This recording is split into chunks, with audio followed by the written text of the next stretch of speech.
Максим Богданович. Страцім лебедь.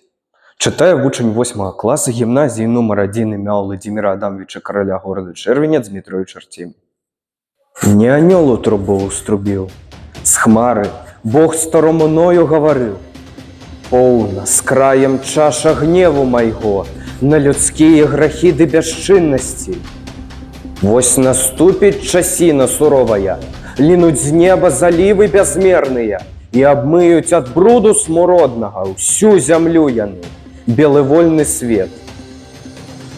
Пачынаў тут Ной будаваць каўчэг з таго дзерава ліванскага. У шыркі гэтаму каўчэгу 100 лакцёў, у даўжкі болей 1000. Ды ўзяў туды Ной і птах, і звяроў, каб не звёўся іх род з зямлі. Ды не плыў к яму з мора сіняга, страцім лебедь, горды, моцны птах. Яго звычаі орліныя, яго ўцехі сакаліныя. Пер'ішкі бялеюцца, ды на золаку агнявеюцца. У яго ў крыле 303 пяры, узмахне крылом, быццам бор шуміць, узмахне другім, бы мяцель гудзіць. Як учнуць дажджы, пацякла вада, разлілася горш ад павадка, затапіла ўсе лугі лагі, усе лугі лагі, усе лясы бары, уздымаецца вышэй ад гор.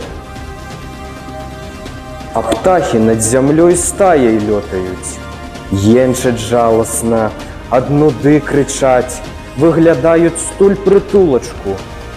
А па ўсёй зямлі толькі хвалі б'юць белай пенаю.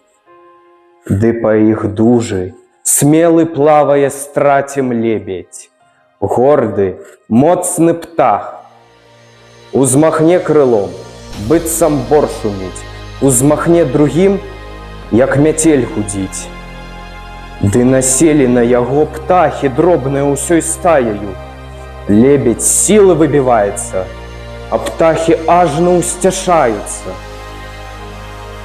Дзень ён плаваў, другі, трэці дзень, а на 4 стаў прасіць маліць. Вы ўзляціце хоць на час які, выбіваюся з апошніх сіл я. Дайце ж вы грудзям, гэй, уздыхнуць вальней. Дайце ж вы крылам, гэй, узмахнуць шырэй. Не паслухалі птахі дробныя таго лебедзя.